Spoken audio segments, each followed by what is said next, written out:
प्रिया, तुम यहाँ कैसे?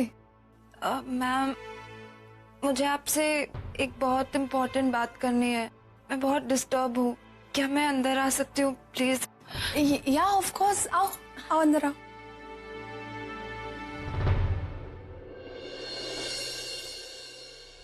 बैठो ना।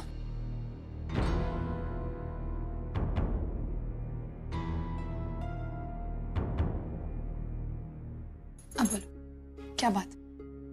बोलो प्रिया, कोई फाइनेंशियल प्रॉब्लम है?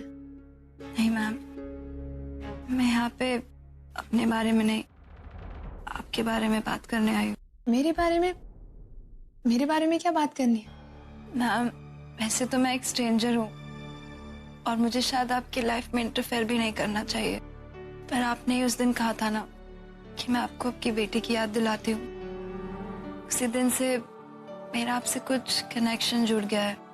यू नो मैम, शायद कभी किसी से आपका पर्सनल कनेक्शन नहीं होता है, पर आप फिर भी उनके लिए बहुत केयर करते हैं। पूरा एपिसोड देखिए ZEE5 पर। Ma'am, I am really sorry. मैं आपको हर्ट नहीं करना चाहती थी। नहीं Priya, I was just concerned about you. तुम्हारी कोई गलती नहीं है। इनफैक्ट मुझे तो ये अच्छा लग रहा है कि तुम्हें मेरी इतनी फिक्र है। पता है प्रिया, मैं अपनी बहन ओवी से बहुत प्यार करती हूँ, लेकिन उसने मेरे साथ जो किया वो मैं कभी नहीं भूल सकती। तुमने जो देखा, जो सुना, वो मेरा पास था, और इससे ज्यादा मैं तुम्हें कुछ बता भी नहीं सकती। लेकिन प्रिया, तुम्हें पूरी बात नहीं पता, और ना ही पता हो तो अच्छा है। बस तुम इतना जान लो कि जिस इंसान से मैंने पूरी जिंदगी भर प्यार किया, उस इंसान को ओवी ने मुझसे छीन लिया। और फिर 20 सालों तक जब मैं उस इंसान से प्यार करती रही, उसका इंतजार करती रही, तो उन 20 सालों के बाद मुझे पता चलता है कि वो अब मुझसे प्यार नहीं करते। खैर, तुम ही सोच रही होंगी कि अगर मैं उनसे प्यार करती हूँ तो मैं ऋषभ कपूर से शादी क्यों कर रही हूँ। दरअसल उसके पीछे भी एक वजह है। मैं मिस्टर कपूर से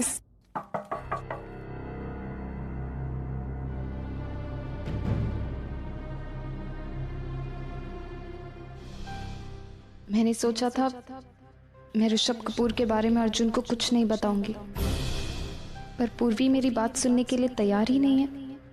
अब मुझे अर्जुन को सब कुछ बताना होगा। जब मैं अर्जुन को वो सारी बातें बताऊंगी जो पिया ने मुझसे कही है, आई एम श्योर वो किसी न किसी तरह पूर्वी को जरूर रोक लेगा।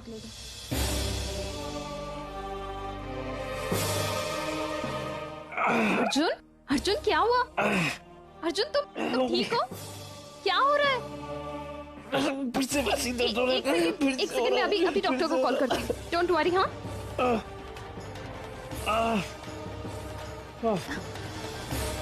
हेलो हेलो डॉक्टर, मैं ओवी देशमुख बोल रही हूँ। अर्जुन के सर में फिर से बहुत ज्यादा दर्द हो रहा है। मैं उसे अभी हॉस्पिटल लेके आ रही हूँ। अब मैं और नहीं रुक सकती। मुझे मॉम डैड को सब कुछ सच सच बताना होगा। पूर्वी मौसी को भी रोकना होगा। That Rishabh Kapoor is so dangerous. वो कुछ भी। हाँ डॉक्टर, बस हम निकल गए।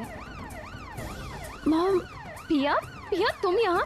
मॉम, ये सब क्या हो रहा अर्जुन है? की तबीयत बहुत ज्यादा खराब हो रही है। मुझे अभी हॉस्पिटल निकलना अच्छा, होगा। किसी चीज की भी जरूरत पड़ेगी तो तुम मुझे फोन करना हाँ पिया, प्लीज। मैं कर दूंगी।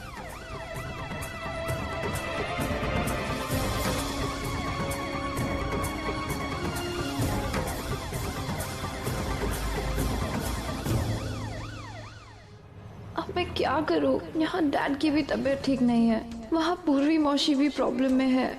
ये बात मैं किसी और के साथ शेयर भी नहीं कर सकती। Oh God, I am so stuck. Please help me. मुझे फिर एक बार जाकर पूर्वी मौसी से बात करनी होगी। अभी तो वो ऋषभ कपूर के साथ है। कल सुबह मौसी से मिलकर उनको सब कुछ सच सच बता दूंगी। हाँ ना, नरेन को देखना चाहती थी ना? देखो आना, मुझे तुमसे मिलना है आना। नरेन की इस हालत के जिम्मेदार तुम हो, तुम। आना आना आना को बुलाओ प्लीज। नरेन सर से मिलना, एक बार मैं उनसे। तुम कहीं नहीं जा सकती। अब उसे मिलकर क्या चाहती हो? क्या तुम चाहती हो कि उसकी तबीयत और बिगड़ जाए? मैम आप मुझे गलत समझ रही हैं। मैं ऐसा कभी नहीं चाहती थी कि नरेन सर के साथ। तुम क्या चाहती हो मैं अच्छी तरह जानती हूँ। ये कैसी चाल चल रही हो तुम अंकिता? एक और तुमने रौनक को जेल भेज दिया, दूसरी ओर तुम्हारी वजह से नरेन की ये हालत है। याद रखना, अगर नरेन को कुछ भी हुआ ना तो मैं तुम्हें माफ नहीं करूंगी। कभी नहीं चाहती थी कि नरेन सर को मेरी वजह से ऐसा कुछ भी हो, इसीलिए मैं यहाँ आई हूँ उन्हें देखने। बस मुझे एक बार उनसे मिलने दीजिए और मैं उनसे मिल रही हूँ। किस पे? सिर्फ अपने बारे में सोचती हूँ। मुझे नरेन सर से मिलना है, मुझे नरेन सर को मिलने दो। कभी दूसरों के बारे में सोचती हो तुम? किन्नरी के बारे में सोचा है कभी? उस बेचारी की अभी अभी शादी हुई है, उसकी शादीशुदा जिंदगी शुरू होने से पहले तुमने बर्बाद कर दी।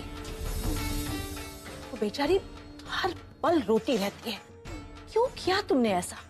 क्यों भेजा तुमने रौनक को जेल? किस बात का बदला ले रही हो तुम रौनक से?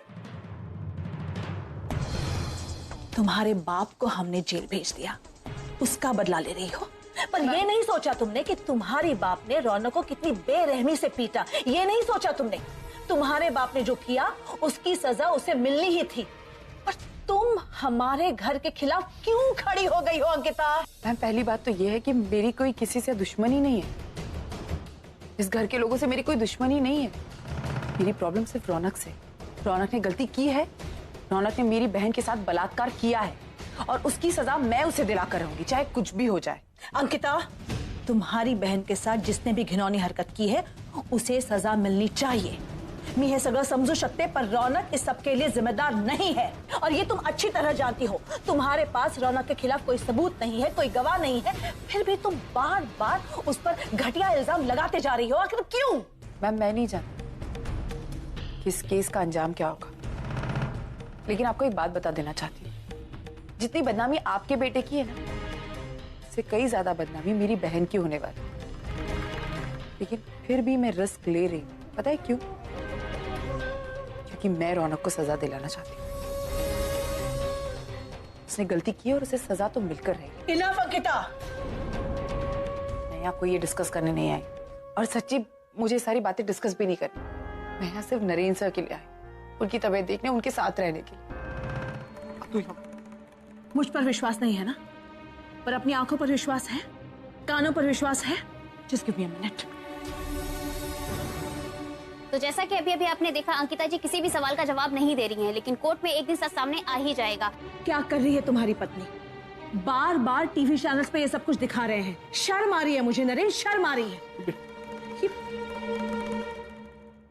अभी अभी तुमने उस लड़की को शशांक के साथ जाते हुए देखा ना, अपनी आंखों से देखा ना। इतने दिनों तक मैं मानने के लिए तैयार नहीं थी, पर अब मुझे भी विश्वास होने लगा है कि शायद उसका और शशांक का कुछ। नहीं अतु, ऐसा कुछ नहीं है। हाना सिर्फ मुझसे प्यार करती है, शशांक और मानसी एक दूसरे से प्यार करते हैं। आपको कोई गलतफहमी हो गई है। और ये नरेन, तुम बहुत भोले हो, तुम बड़ी आसानी से दूसरों पर विश्वास करते हो। तुम्हें उस लड़की से प्यार हो गया है और तुम ठीक तरह से सोच नहीं पा रहे हो। बरसों से कमाई हुई हमारे खानदान की इज्जत उस लड़की ने मिट्टी में मिला दी है नरेन। तुम समझते कैसे नहीं हो? She's so not worth you Naren, उसे भूल जाओ। नहीं तो ऐसा कुछ नहीं है।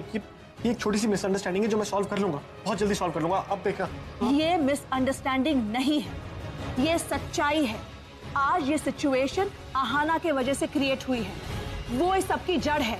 तुम समझते क्यों नहीं हो? तो कुछ दिन पहले तुमने शिरीष और रुशादी को बता दिया कि तुम उस लड़की से प्यार करते हो। उन्होंने बिना सोचे समझे तुम्हारी उस लड़की के साथ शादी कर दी। नहीं तू सोचा समझा था, और मैं अब भी प्यार करता हूँ आहाना से। तुम उससे प्यार करते हो, पर वो लड़की तुमसे प्यार नहीं करती, वो तुम्हें फंसा रही है। तुम बहुत सीधे साधे हो, भोले हो, तुम समझते क्यों नहीं हो? पूरा एपिसोड देखिए ZEE5 पर।